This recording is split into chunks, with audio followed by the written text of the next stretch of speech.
Welcome to the Pindown, your Detroit Pistons podcast. I'm your host, Wes Davenport from Motor City Hoops and Detroit Bad Boys. And I'm Blake Silverman, writer for Detroit Bad Boys, covering everything from the Pistons to the NBA draft and the Motor City groups. And guys, if you are tuning in live with us here on a Saturday morning, first off, as always, thank you. We really appreciate it. Be sure to leave the like, subscribe, all that good stuff really helps us out. But you can see that Blake is not in his usual location. So why don't you let all the viewers kind of know what's going on? Yeah, I'm out on a trip with the family. We're out in San Diego, which is awesome. It's a great area. It's a little colder than I expected, but it's nice. It's kind of like those gloomy, misty mornings that are pretty nice, but definitely would have packed differently if I knew in advance. But yeah, how cold is it? I didn't think it really got underneath like 60 degrees out that way. It's right around 60, so it's Okay, fine. okay. It's That's still fine, really but good. it's just yeah. I can't complain compared to Michigan weather. Although I heard Detroit area is going to be like 55 today, so a little Yeah, similar. But Chicago yesterday was at 48 or so, 47. Yeah. yeah. So I joined the Pistons a bit on their West Coast swing, even though I'm not directly there. And yeah, apologies in advance, everyone, if there's any internet or audio issues. But I'm hoping we can stick it through. Yeah, guys, if you have any suggestions for things to do in San Diego, now would be the time. It'd be helpful for Blake and the fam. Throw them in. I know it's a looser vacation. My suggestion was the Seals, that little Seal Beach. I Yeah, can't remember what it's called. But so don't double up on my suggestion. But if someone's gonna make one, put it in the chat. that's on the list. I think tomorrow we're gonna do the zoo. Because yeah, pretty famous zoo over here. So yeah, I'm excited. It's pretty casual though. We're kind of just going where the wind blows. Yesterday we just walked around, watched some surfers. Nice. There was like a free flight bird sanctuary that we checked out, which was pretty cool. So yeah, just nice time with the fam over the holidays, and yeah, hope your Christmas was well, because I think we recorded right before that. Yeah, we did, and it is going well. It's been nice, just kind of relaxing back at home. Um, no real big plans though on our end. I think you've got us beat with the San Diego trip. Were you blacked out for that Kings game? I was not, because I watched it on League Pass live and I fell Oh, asleep, okay. which is crazy because like I'm on West Coast time and I still fell asleep. But I thought it was no way that the Pistons were coming back. I was going to watch the rest of the replay the next day, and I woke up and was like, what? The Pistons won? Jaden Ivey did what? And then I got to watch the rest on League Pass, which was nice. I love watching the Pistons on League Pass because normally I'm blacked out and still get it on Bally or FanDuel Sports Network now. But yeah, that's the treat of not being in the Detroit area. Man, I swear the West Coast game start times are just diabolical. 10 Yeah. p.m. Eastern time, 10:30 p.m. And it's not even finishing. I think that Lakers game didn't finish up till midnight 30, 1 o'clock. Like, oh my God, I can't keep doing this. They need to come back. This West Coast trip needs to be over. Yeah, especially it wasn't that one 10:30. Yeah, Like, it's a 10:30 start time. yeah, I think I when am it's not my college self. I can't do this anymore. I'm tired, man. me neither. When it's 10, that's bad enough. But then 10:30 is bad. Normally I can stick it out if it's like a close game or I don't know, something is going. But that Kings game, I just thought there was all right, this is like the letdown game after two big wins, and then somehow they pulled that one out. That was crazy. Yeah, we'll get to it. We should talk about the Lakers game first, but Yeah. last anecdote for you guys on how late those are and how it affects me. I was texting with Bryce about the Kings game, right? And I was like, we're talking about Keegan Murray, and so I started talking about the forward that they have, and I just kept putting down like, oh, like Harrison Barnes in my notes. I just get Harrison Barnes. Like, I didn't like that. And he goes, "Do you mean DeMar DeRozan?" I went, oh my God. Yes, I was so tired. I forgot they switched places because we just watched the Spurs on Christmas Day, and then I flip over, now I'm watching the Kings, and it's just Harrison Barnes is in my head. Like, oh my God, that's how tired I was. I mixed up two small forwards that swap places over the offseason. Hey, that's fair on the West Coast trips. Especially, I mean, Christmas Day games were incredible. Like that Spurs game was awesome. I thought they were gonna pull that out, but Oh, the final yeah. possession was so bad. Oh yeah, they just didn't even get anything. But I'm excited for the Pistons to get back on East Coast time. I think we might have one more West Coast trip Yep, in us though, so we're they almost. will. It's nice how they break it up a bit though. Yeah, it is. But all right, so let's talk about that Lakers game first. Then we'll kind of get into the fun of the Kings game. What were some of just your general takeaways from that win against the Lakers? I think the final score was a little bit closer than it really was.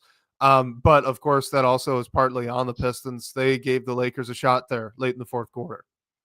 Yeah, I mean, first and foremost, it was nice to see them stick that one out. I mean, it's tough sometimes when you have a young team going up against opponent and a player like that, and then they make a push to make it close, and I feel like bad things can happen from there. Like we saw what happened in that Spurs Knicks game. It was kind of similar, but it was nice to see the Pistons pull this one out against the Lakers. I mean, pretty even performances all around. Like Cade had a good game. He had 5 turnovers, but it wasn't like a signature Cade performance. But he had 10 assists, 20 points, like a great game overall.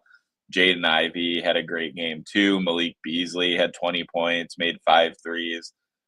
That game though, I thought the biggest positive was like Simone Fontecchio had some really strong minutes, and he's had an up and down year. So, and he's played well over this West Coast trip overall. So I think it's nice to see him kind of provide some impact as well. Ron Holland had a good game there too.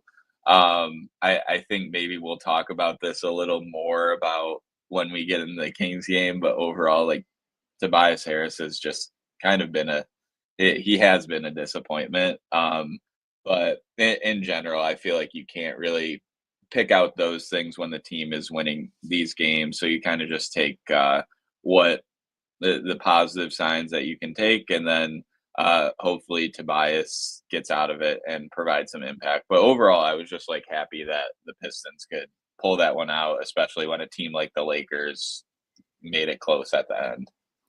Yeah, and I'm right there with you. This has kind of been the return of Simone Fontecchio, and I'm here for it because they need him. You know, they need the Yeah. guy that they had down the back stretch of last season. So it's just been nice to see him.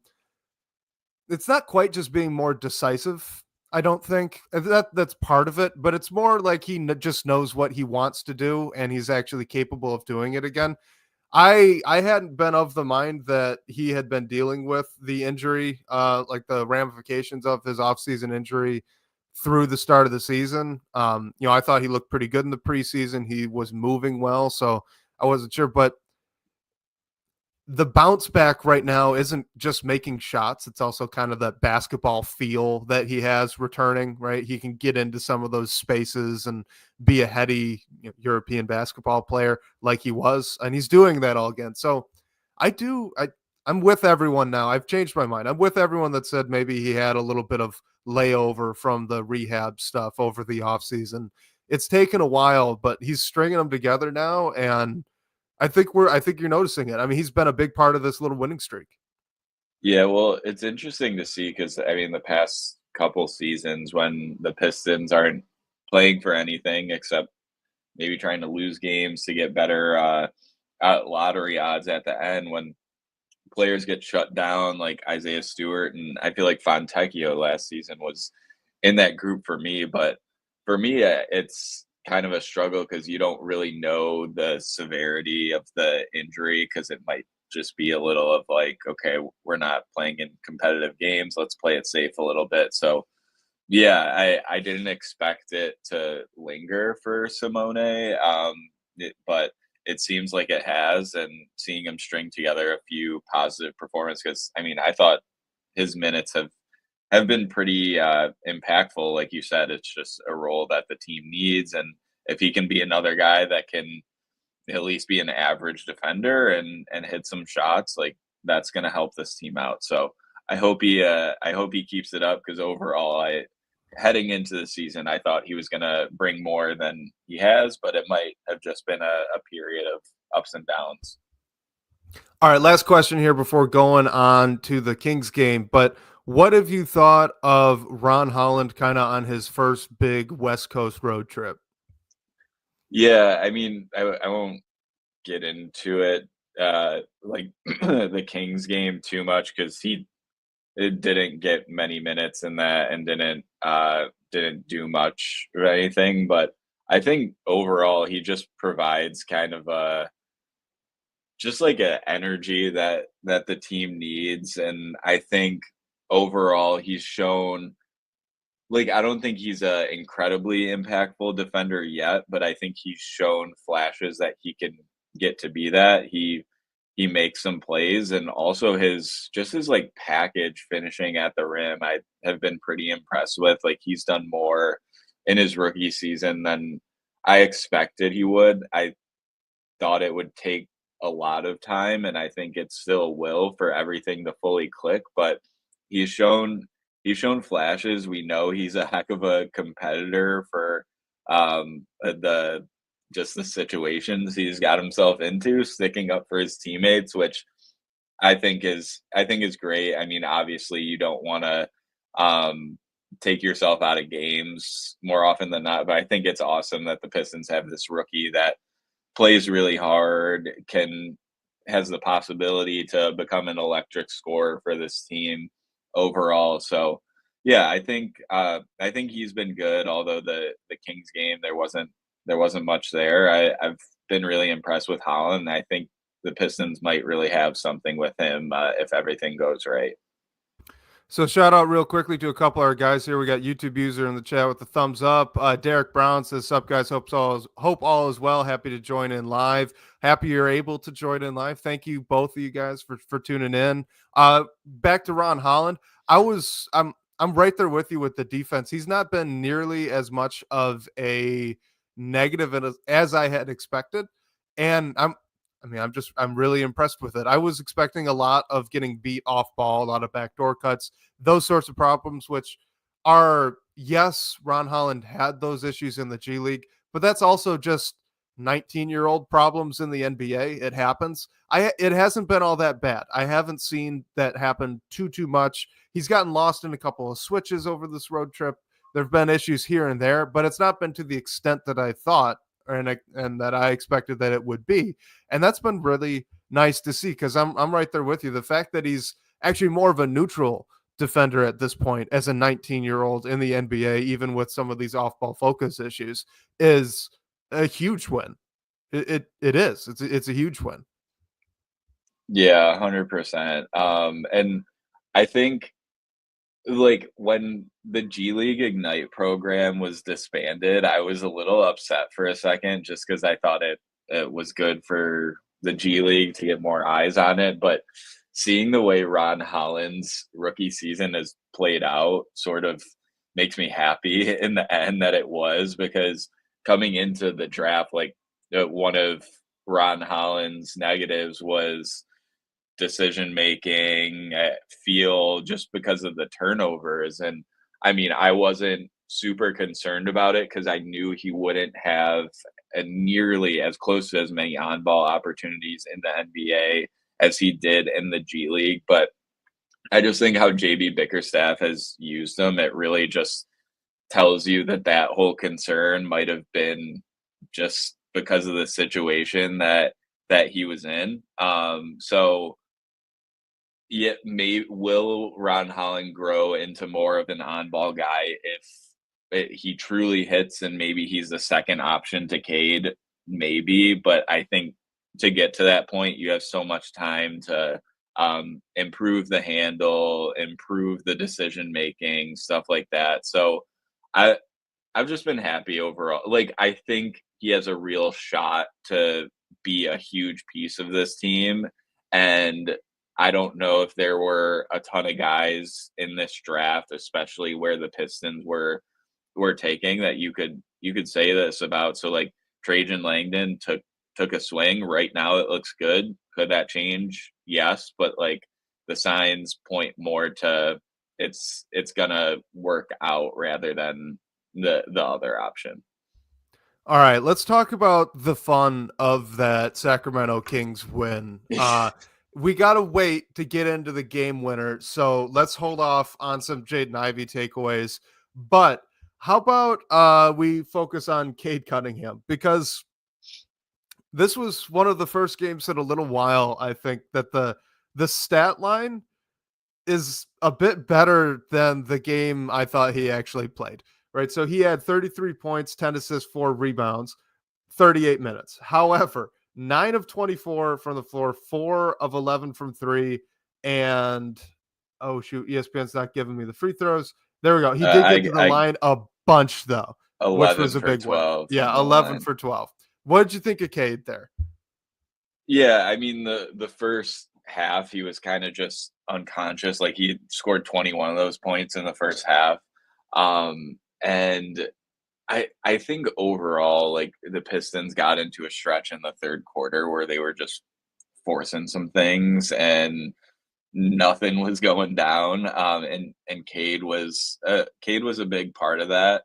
I mean, excuse me. Overall, I think, I mean, 33 points, 10 assists, 4 rebounds, only like 3 turnovers. It was still a good game for him, just not his most efficient night. Like it's still pretty incredible to me that the Pistons found a way to pull this game out. Like I still don't know how that happened. And yeah, I think at the end, just like the gravity that Cade brings, and honestly Malik Beasley too, for that matter, like that last shot that Ivy made, I think the Kings thought it was going to Malik Beasley. So just like the gravity, I think helped overall, even though it wasn't his most efficient night. But yeah, I mean, we've seen the Cage struggle to get it going or just like go cold a bit at some points, but like the other side is coming, so it's not a concern. I think, yeah, he might have just been a victim of that stretch, that third quarter stretch that was just so brutal to me, and it was both teams too. It wasn't just the Pistons. So I mean, they pulled it out because the Kings weren't unconscious when the Pistons couldn't find a bucket. So overall, yeah, I mean, it wasn't the most impressive game, but it says something to say that when the guy still had 33 points and 10 assists. Yeah, I think that's my takeaway with it too. Like, did I think he played his best game of the season? No, absolutely He not. should have scored 40. He should have. Yeah, if he made a couple extra shots that were wide open. I had, like you said, in that third quarter, he did have at least 2 pretty wide open threes that I could think of that he bricked. But look, he still put up that stat line: 33 points, 10 assists, only, what was it, 3 turnovers? Yep, Right? 3. Yeah, only 3 turnovers. Fantastic. Um, Mhm. the bad third quarter, it really started at the end of the first half. It was really unfortunate, and honestly, I did kind of think the game was over at this point when that, I believe it was about a 6 or an 8 point lead, ballooned up to 20 or 22 right near the end. By the end of the quarter, I think they cut it back down to 18 or so. But like that little stretch there where the Kings just couldn't miss and you were already Mhm. down, that really felt like the end of it to me. I don't know about you. Yeah, and that was Malik. Was it Malik Monk who made a 3 at the end of the half? Yep. Yep. Felt Yeah, like a backbreaker. yep, it really did. And yeah, that's why I went to bed. That was the day I traveled out west, so it was a long day, and I was like, okay, this is the game where it's just a letdown spot after winning 2 in a row, 3 your last 4. I wasn't super concerned by any means, and then something happened where they were able to pull it out in the end. I mean, it's one of the most incredible comebacks I can remember seeing, honestly. But yeah, just a slow start, and I feel like those are expected a bit on the West Coast, especially just after you go to Phoenix, you go to LA, you're spending Christmas on a road trip on the West Coast and everything. So I wasn't concerned, but man, I do not know how they pulled it out still. And I mean, really, it says something about this team that they're down 20 points in the third, 16 in the fourth, and they find a way to pull it out and walk out of there with a win. That's where I wanted to go to, because I know we don't do the narrative stuff all that often on this podcast, and for good reason. It's pretty empty, I think, most of the time. But this really was a situation where you had so many cards stacked against the Pistons. Like you just said, you're out on a Mhm. West Coast road trip. You've been traveling for, I think, 5 or 6 days at this point. I mean, you just played LA, which was an emotional win, right? The Lakers come back at the end, and you're able to hold on and hold back LeBron James and Anthony Davis right before Christmas. So that's a big time win for a young team. They beat the Suns to open up the road trip. So vibes are high, but they're pretty drained. And then the Kings just kind of come out, and you're kind of going punch for punch with them, but you can't quite stick. And all of a sudden, at the end of the second quarter, they just can't miss. They push a lead all the way out to 20 points, and they kind of hold it there into the fourth quarter. The Pistons got close a couple of times. By the end of the third quarter, they had it back down to 10, 12, and then it popped back up in that fourth quarter. And so there's just, I mean, you're tired, you're emotionally drained, and you're young. And and it's a late game, because I'm sure your body's still not 100% adjusted to the time zone by this point. Like we've been complaining about this Mine isn't, podcast. Yeah, you're not, right? but You're I'm up not a here. professional athlete. Yeah, no, they are No, better, it's but hard no matter who you are. exactly. So like everything's going against it. So honestly, I think this is a huge win for JB Bickerstaff. I think this is a huge win for Cade Cunningham, Malik Beasley, Tobias Harris, like your team leaders, to kind of just be resilient like that and be able to dig in and come back and hit the Kings late with a push that they just absolutely were not ready for or willing to fight back against. Like that was the narrative on that game is just beautiful.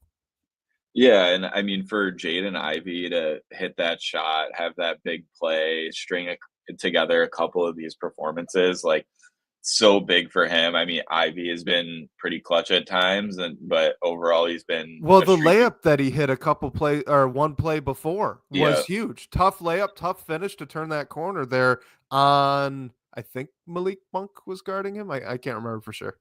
might have been. I remember.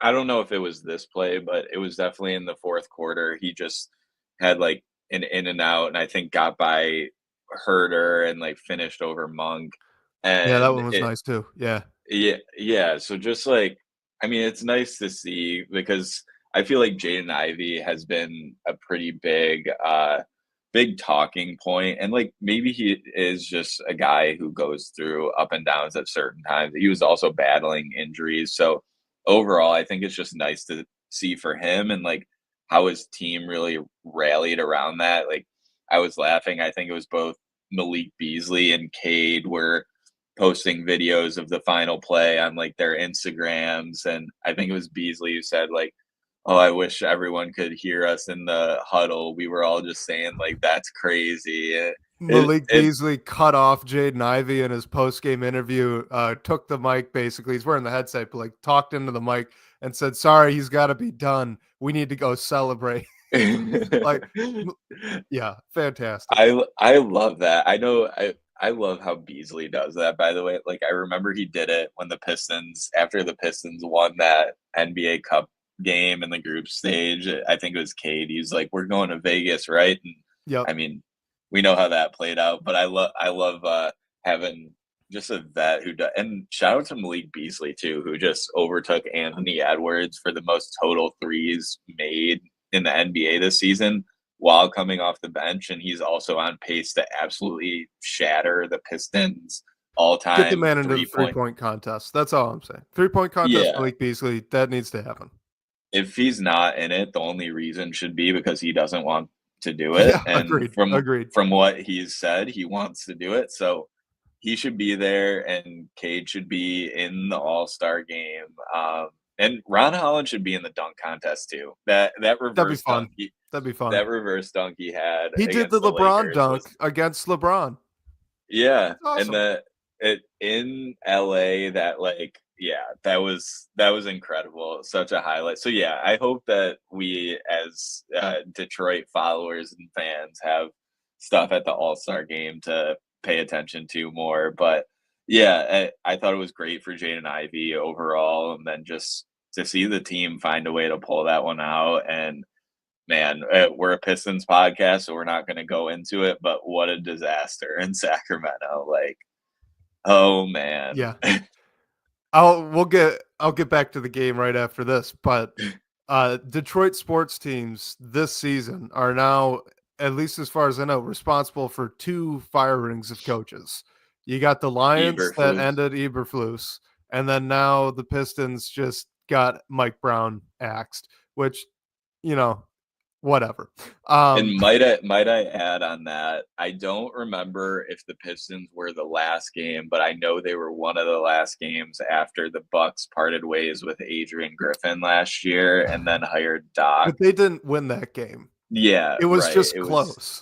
It was which is a little bit more hurtful, already. Actually, if you think about it retrospectively. Like the Bucks almost lost the game to Detroit, and ownership went, "Good God, no, get that guy out of here." Oh man, you know what? We're better than that now. The Pistons win games, and that's what does it now. So we got that going for us. It's a step forwards. Yeah, that was a brutal collapse, and I mean Mike Brown was definitely the scapegoat. And yeah, there's a lot of stuff going on over there that isn't good. But yeah, it was a bad foul by Fox. I'll say that it was a bad foul by Fox, not because he ran out on the 3-point shooter. It's because he grabbed Ivey as he went by him. Like, should have just let it go and given up the open shot to a guy that's shooting only 35% from 3. So the grab was bad. But even with that, to defend him for a hot second, you don't think he's making that shot. Off balance, his shoulders getting pulled hard to the left. He's just kind of chucking it up. I mean, Jaden Ivey did a fantastic job holding that gooseneck on the ground, which was awesome for the screen, for the photo ops. But there's no way you think he's making that. I know you don't want to take the risk, but there's no way you think. I don't think I've ever seen that in my life. A 4-point play game winner. I can't think of another one. Oh man, I feel like it sometimes happens in college just because like. Not in the NBA though. When everyone knows what they're doing. Well, I tweeted it out. There was a fan sitting courtside right behind Ivy, and I think after the foul was called, like while Ivy's shot was still in the air, he just put his head in his hands and was looking down. And I could only imagine, like, did that fan think the shot was Jaden Ivey was just going to the line for 3 free throws, and like I want to know what he thought when the shot went in. It was just incredible, improbable, such a mistake. Like the Kings shouldn't have been in that situation. I really think they were, because they had so much focus on Malik Beasley. Like they thought he was taking that shot, and when it went to Ivy, Fox kind of panicked, and it was just a bad mistake. Well, they were in that position because they gave up a couple of open threes in a row to Malik Beasley. They did not double quick enough at all when Cade had a mismatch in the post. He was very easily able to get to that little left-hand hook across the lane. That was a big shot. That was huge. And then Jaden Ivey getting to turn the corner to get that going across the hoop layup off to the right. That was big as well. Like all of that is what got them into that spot. And it was just a collapse of their defense entirely. So yeah, bad stuff. But on the happy side of things for the Pistons end, you're talking about the fan reaction when the shot went up. The moment that shot went up, I like smacked my dad, who was sitting next to me. I think he may have been asleep. at the time. As soon as Ivy let go with it, I hit him. I was like, whoa, hang on. It looks good. No way. Really?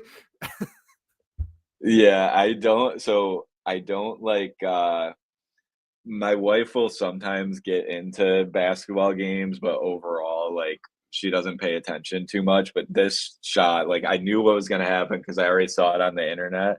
And when I was rewatching it the next day, when I got to that point, I was like, "Hey, watch this," and she was like, "That's crazy." So that's how I knew it was. Even though I knew it was crazy, that's how I knew it was just like incredible. And I mean, I'm sure we'll get into it a bit, but shout out to Paul Reed and Marcus Sasser. Like, I thought they both provided great minutes. Paul Reed making that 1-3 was huge. I think our guy Laz at DBB tweeted that out, but that Yeah, was awesome. 100%.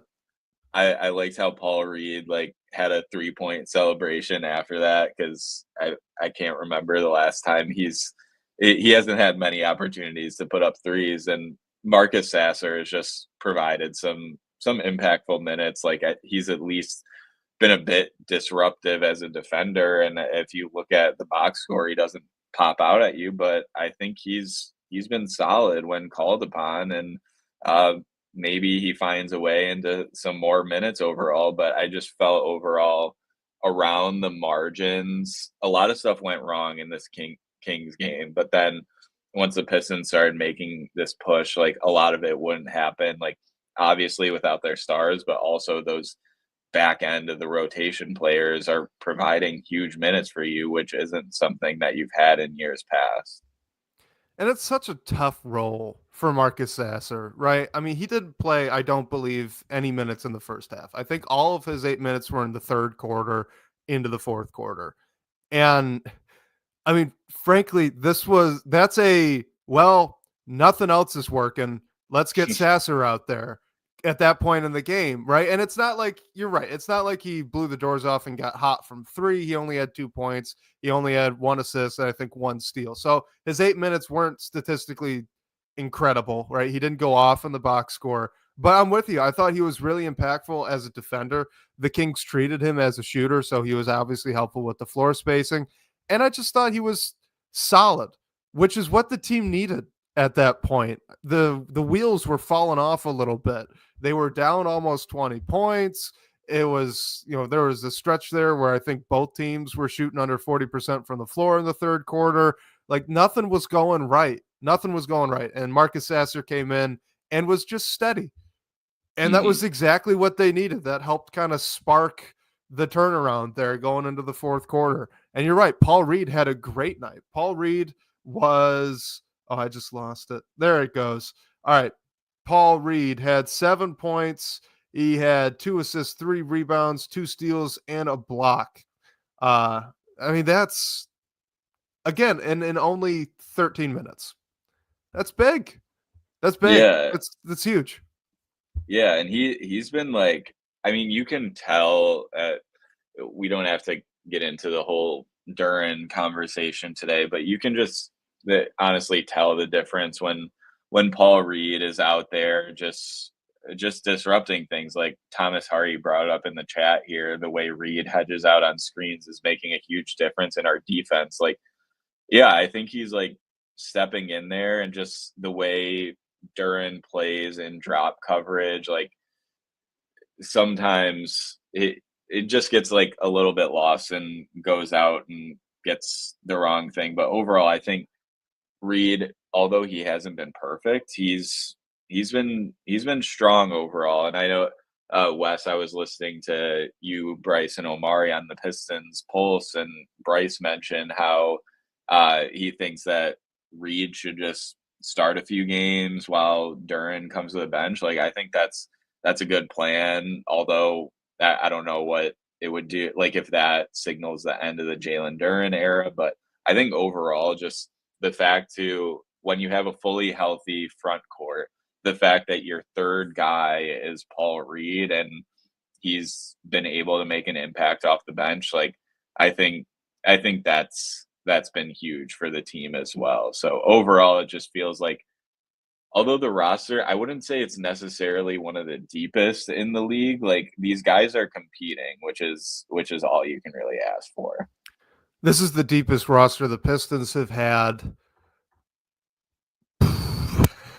since Yeah, when? a I mean, long look, time.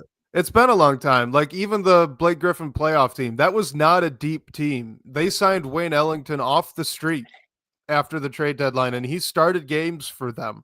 Like that, I think you might have to go back to the playoff appearance before that when you had young Reggie Jackson, Kentavious Caldwell-Pope, and Andre Drummond.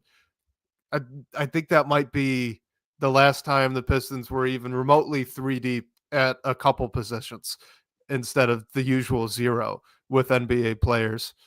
I don't know. You Yeah. take a stab at it if you want. And then I got one more thing before we go on to questions. No, I'm with you, but I just think this current team, like, it helps when you have guys like Asar Thompson who missed the start of the season for injury, ease them back in. Like I know Bobby Clintman is back active. We haven't seen him yet, but you don't you're not like waiting on your heels for some of your young players because you have other guys that you can go to, and when you need them, it seems like they're ready, which isn't always the case. So, yeah, overall, I've been impressed with it, and yeah, it seems up and down the roster. Like we've even seen great minutes from Wendell Yeah. Moore at points Yep. in this season. So, like, you can't. I feel like you can't really single out anyone on this team.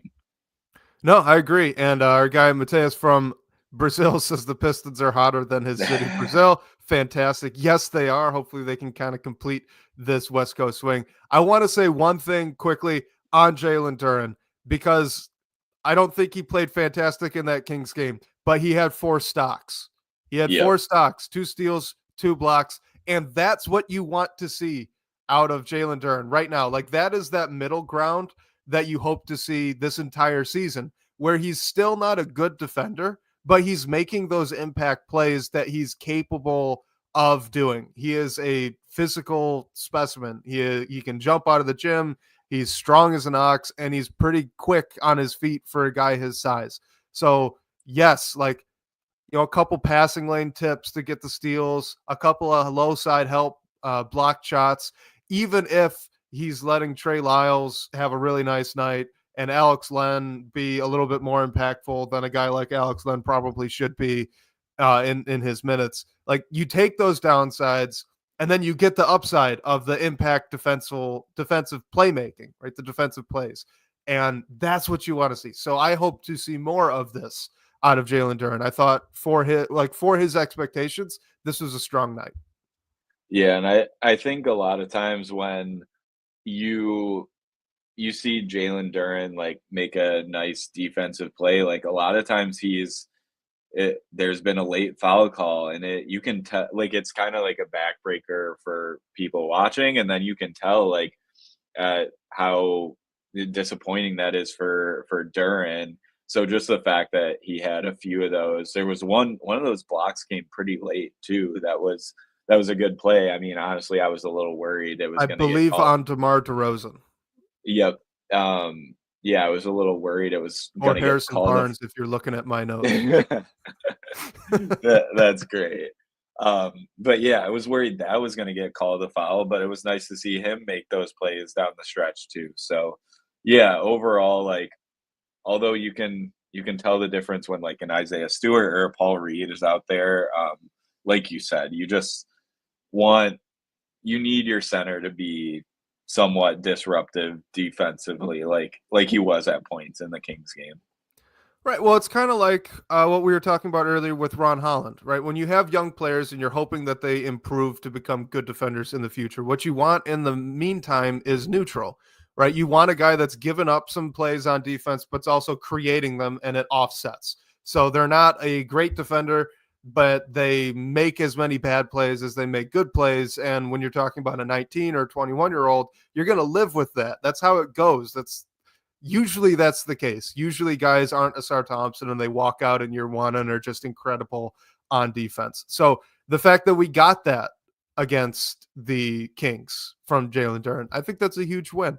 and I hope that we continue to see more of it. Let's get into a couple of these questions here. We got 2 from Derek Brown in our live chat that we'll hit, and we had 1 submitted from the DBB comments. And I know you got a time limit, so we'll dive on in. This first one, both of these questions actually are sticking with that 5 position, but Derek Brown first asks, is Paul Reed and Isaiah Stewart basically the same talent level, but Reed is making about $8 million less than Beef Stew? Man, that's a good question. Initially my gut reaction is Isaiah Stewart has just been such a good rim protector this season. I mean, he always is, but I feel like it's just really stood out this year, and especially for a player at his size. Obviously he's a big dude, but just not the tallest dude. I feel like he's just been so incredible in that sense. The interesting thing is, at least through this point, I think JB Bickerstaff has used his big men in a specific way, in the sense, I don't know if they're ever going to have a ton of offensive opportunities, but maybe they're not supposed to. And the thing is, right now, where this team is, I feel like you need both Isaiah Stewart and Paul Reed, obviously when there's injuries going on, but if everyone's healthy and it's a night where Duran's starting, Stu's coming off the bench, one of them gets into early foul trouble, you need Paul Reed. Or if it's a situation like Wes, you brought up how Marcus Sasser was used, if you just need to go to Paul Reed one night for an off-speed pitch. What you think is interesting, and I know we'll get into it in the next question, is what does it mean for the future if there's a different center that gets added into the mix? But right now, where this team is, I think they both bring a little bit of different things, and especially while Jalen Duran has questions as a defender, it's nice to have both of them who you can go to when you need it. Yeah, I'm with you. I think Isaiah Stewart is the best big man on this roster. He's the most solid big man for sure. You could play him in just about any pick and roll coverage you want. Like you mentioned, he's been one of the best rim protectors in the league, even though the block numbers aren't there. His contests and his field goal percentage against at the rim are both among the tops, among the best. So Isaiah Stewart would be an extremely hot commodity if he got onto the trade market. I suspect he's the type of player, and we've said this before, none of this is new, right? He's the type of player that if you're making a deep playoff run, you want Isaiah Stewart. You can't beat him by forcing switches, and you can't beat him with size either. He's kind of that perfect defensive big who's not a negative on offense. He'll hit a 3 every now and then. You can't throw lobs to him, but he's got halfway decent hands and touch around the rim, and he's a pretty good offensive rebounder. So Isaiah Stewart is, I would say, the best performing big man on the Pistons roster, and would be very in demand across the league, where Paul Reed would not. But what's fun about Paul Reed, and why I think he stands out so much, is that he's got a little bit of uniqueness to him. So like you said, he's kind of a counterpunch. He can be a counterpunch. I completely agree. He's the quickest big man on the Pistons roster, and we're starting to see JB Bickerstaff lean into that, right? We're seeing Paul Reed hard hedge and going out to trap a lot on ball screen coverages instead of the usual drop or flat that we've been seeing, or occasionally ice. We're seeing the hard hedges and the traps, and sometimes he's just sprinting at guys out on the perimeter and leaving his assignment to go just try to cause some havoc. And it's working, right? It's fun to watch, and it's working. So he's unique because he is so small. He's so quick. He's a little bit more offensive minded, but he plays his butt off on defense. I like Paul Reed. I think he's fun. I'm with you and with YouTube users though. So he says that every team needs about 3 true bigs to start the season. And yeah, I think Paul Reed is one of those guys where you're just so incredibly happy to have him as a third big, just in case this happens, right? Isaiah Stewart goes out, and now you got a guy who can play competent NBA minutes for 10 to 20 a night. And when Stewart comes back, then he goes back to being on the very end of the bench until the next time he's needed. It's a tough role to be in, but it's really valuable.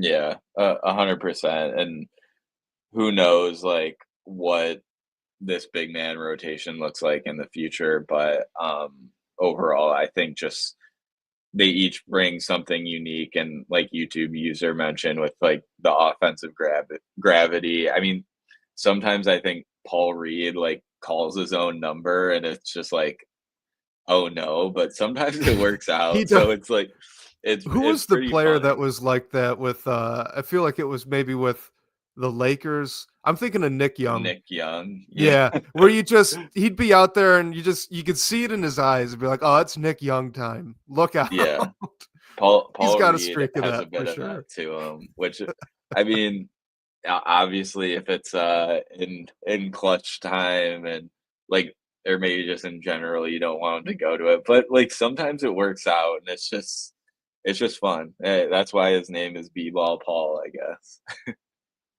Another big, actually, now that I'm thinking about it, that used to be a little bit like that. Remember JaVale McGee? There Oh used to be yeah. stretches where you could just tell it's JaVale McGee's time. He's gonna go for it. How it ends up, we don't know. I think Paul Reed has a higher success rate than JaVale McGee ever did. But Hey, you oh, got to that was make the most of your yeah. opportunities as a player, I'm sure, especially when you're in those roles. I think Paul Reed and Malik Beasley are the most frequent culprits on the Pistons for they're out on the court, they look to the sideline at the scorer's table, they see they're about to come out, couple shots are going up. I love it. I love it. I love the Oh, mindset. Like I'm coming out anyway. What do I have to lose? yeah. I'm getting them up. It's fun. I love it. I'm gonna be Genuinely, I love paying it. attention to that more now. It's fun. So let's go to this one here. This is Derek Brown again, since we're just sticking with the bigs. But he says, what are the chances that Jalen Duren is the starting center next year? That's a tough question. It is. If I had to, okay, I'm gonna say I'm leaning towards he's not the starting center next season. If I had to put like a percentage toward it, just because I'm not sure like what his market is on the trade value to other teams on the trade market. I right now I don't see him getting an extension this offseason when he becomes extension eligible. But if he isn't moved, I could see the him just playing it out with the Pistons and maybe starting that way. So I think I'll put it at a solid like 65% he's not the starter, 35% he is. Just because I could see a world where a decision isn't made and they want like Trajan wants to see what Duran could do with one more year playing it out. But right now I think I'm just leaning towards no because you need your starting center to be some sort of positive defender. And although we've seen those plays at times with Duran, it's just not been going great. So I'd have to lean no right now. Well, you could count on one hand the number of games so far this year where Duran's been a positive defender, right? There have been quite a few games where I do think he's gotten a neutral, and that's pretty good. But Mhm. I was going to say 70-30, 70 going to the no side. Look, it's just such a tough position. And you and I have talked about it a little bit off the show, but they're kind of getting now into an awkward spot team building wise where we are learning a lot about all of these young players this season. We've learned a lot, Mhm. and we were kind of stolen from that the past year, right? With how all the Monty Williams stuff went, we didn't really get to learn a lot. Now we are, and we're learning that Jaden Ivey is certainly a little bit of a roller coaster, but his peaks are higher than they used to be, right? We've learned that, right? So, and they're more consistent. So I would feel pretty comfortable extending Jaden Ivey, certainly not at a max or anything close to it, Yeah. but I would feel comfortable saying, okay, I know for a fact Jaden Ivey is looking like he's a starter in the NBA for a while. How much higher he goes than that, let's find out, right? You want to keep mining that. We're learning with Ron Holland, right, that he's a lot further along than we thought. And we're learning that Cade Cunningham is well and truly the guy, and he's ready to win right now. Jalen Duren, on the best case, is we're learning he needs a lot more time to be a plus defender and to really reach the potential that Troy Weaver and many others think that he had and thought that he had when he was drafted. Yeah, so I'm with YouTube user. Like, you can't extend him right now. He's not shown that he's worth sending that guaranteed money to. So I suspect as well that he's going to end up being a restricted free agent, which was YouTube users' comment. Sorry, I didn't read that out. I just flashed it up on the screen. So yeah, I would anticipate he goes into restricted free agency. I don't know. Obviously I don't know, but I don't have a good guess as to whether he's restricted free agent for Detroit or someone else. They're just kind of in an awkward spot, right? Like next year you need another step forward because Cade keeps improving and he keeps becoming and showing that he's that guy. So you want to win games. And so next year you need a starting center who can help. You need a starting center who can defend, who can block shots, and hopefully, oh no, that's way too much. Thomas Hardy says that I'm spitting some wisdom and I need to be a Trajan's assistant. I no, I don't. Give that to Bryce or Blake. That's what I'm thinking. Oh no. You're discrediting yourself. I just wouldn't go that far. But thank you. Humble guy. I appreciate it. Yeah, sure. I'll take the humble guy. That's fine.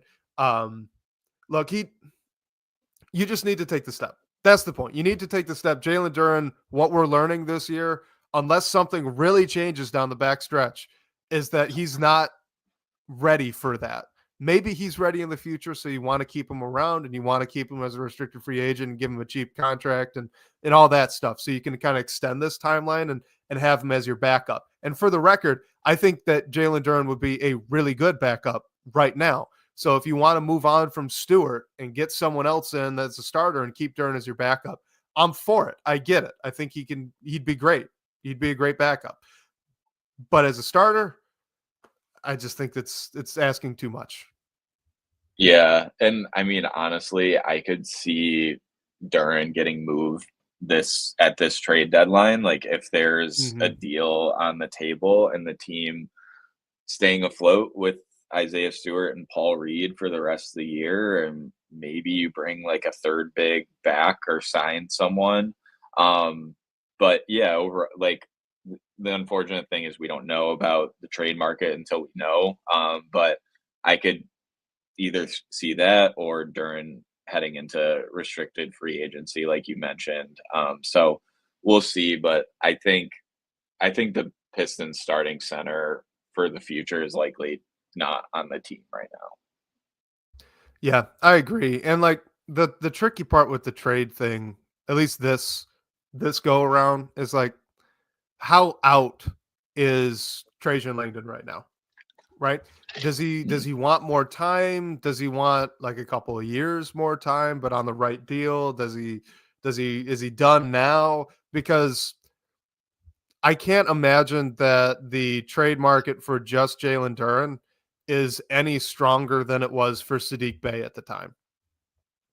Right. So YouTube user says that he doesn't think Jalen Duren has trade value and he doesn't think that Trajan trades him for a second. I agree. I would expect it to be like 3 seconds, right? 3 or 4 seconds. Similar to what Sadiq Bey was like. He was like 5, right? Yeah. It was he was. Pistons got 5 and then flipped them for Wiseman. Yeah, exactly. Yeah, right. So that would be, if it happens, that would be my guess. If it's just straight up, more likely is probably as a young throw-in piece, that kind of tilts the scales a little bit. You're trying to make a move for a specific player. The other team's thinking, I don't know. But instead of a second round pick here, how about you have this guy? You're going to get half of a season to decide if you want to extend him or not. Former lottery pick, like the upsides there.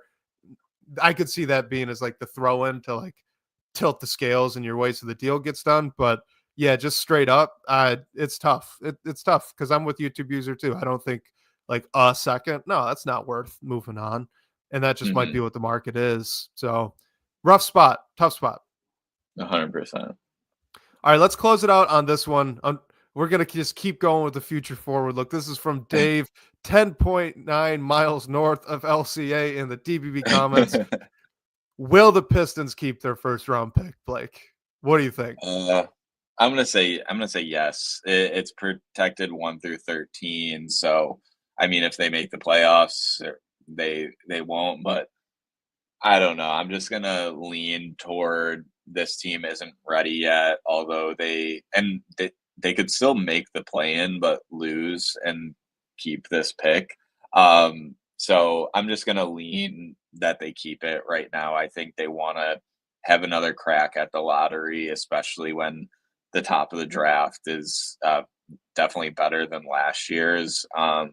So yeah, although it would be fun to see this team make the playoffs. I think we might be a season away from that. Well, the alternative, right, is they could potentially keep the pick in terms of the trade, right? They won't owe it to anybody, but as soon as that pick becomes official, like on draft night, they can trade the pick. So that's possibly on the table. I'm with you though. You've said this multiple times before, and you've convinced me of it. I think that the way this is all setting up, it just looks like Trajan wants one more bite at the apple. All right, wants to dip his toe into the draft water one last time. You've already got Ron Holland. That's looking like a very strong pick in an otherwise fairly weak draft. And then you can dip your toe in one last time here. You get an exciting young prospect for the future. And then you go and you start spending a bunch of money and you make a bunch of trades and you try to upgrade that roster pretty quickly, whether that be tail end of the offseason like we've seen in the past with the Pistons right before training camp, making a couple of trades or making a trade to upgrade, or at that trade deadline, making a move like we've talked about before, like of the ilk of Brandon Ingram or Zach LaVine, like that type of buy move at next year's deadline, not this one. That would make a lot of sense. But before doing that, getting that one more bite at the apple, see if maybe we could do one more homegrown star like Cade Cunningham is, like maybe Ron Holland could be, get one more of those guys and then ramp it up and see if you can win a bunch of games. Yeah, and I think maybe if the pick was like top 10 or top 8 protected this year, it would be a bit more tricky, but I just think where it's at, like I'm fully expecting them to be in this draft, and they also own the Raptors pick at the top of the second round too. YouTube user mentioned he could see them drafting a second round center. Like, yeah, I'm with that. I don't see a ton of bigs at the top of this draft that are worth taking a swing on over some other players available then. So yeah, unless there's like a crazy run, this winning streak is like here to stay or something, like I think this team will be back in the draft next year, which is a good thing. Yeah, agreed. And like, look, when you're looking at the standings right now, it looks good. They are still ahead of the 76ers, which I just feel like can't last. I know that team's got a lot of dysfunction going on, but man, is there a lot of talent over there in Philadelphia. So yeah, maybe they do it. If they do it and they make the play in, I'm going to be extremely excited. I'm just not expecting it. So I'm with you. Yeah. I think they keep the pick twice is what I'm saying. I think that they do not have to convey that selection through that trade. And I think that they actually do then make the selection instead of trading it off. The only change to that, maybe if you're literally picking 13th. Yeah. And something else comes up. But at that point, the 13th pick, like it's valuable, but it's not, Brandon Ingram valuable at that point, right? You'd be pushing up higher to get into that sort of stratosphere. So yeah, I keep the pick twice. That's my point. Yeah, no, I'm with you there 100%. And maybe they get in a situation where someone falls and another team's in love with them. They make a trade that way. But yeah, I think they'll own the pick and make the pick too. All right, Blake, I know you had a time limit here and we're right up against it. So thank you for squeezing in an episode here on your family vacation. Enjoy the seals and the zoo. Great. We got to talk about this streak, man. It was awesome. Oh my gosh. It is. It is. This is one of the most fun stretches of Pistons basketball in a while. This has been awesome. And it's helping the Cade All-Star narrative. I mean, it's only wins this week. Only wins. 100%. 100%. It's been great. I'm excited to watch them in Denver and see them get back home. Wes, hope you have a great New Year's. Hope everyone You as well. listening with us live has a great New Year's, rest of the holiday season. Reminder, you can call our phone line to ask a question, hear your voice on the show. The number for that is 313-355-2717. And special thanks to Sean Corp, the managing editor of Detroit Bad Boys, for supporting the show. And shout out to you guys for all the great questions and talking points today. We'll catch you next week, whether on your commute or live with us on YouTube. We can't wait to talk more Detroit basketball with you all.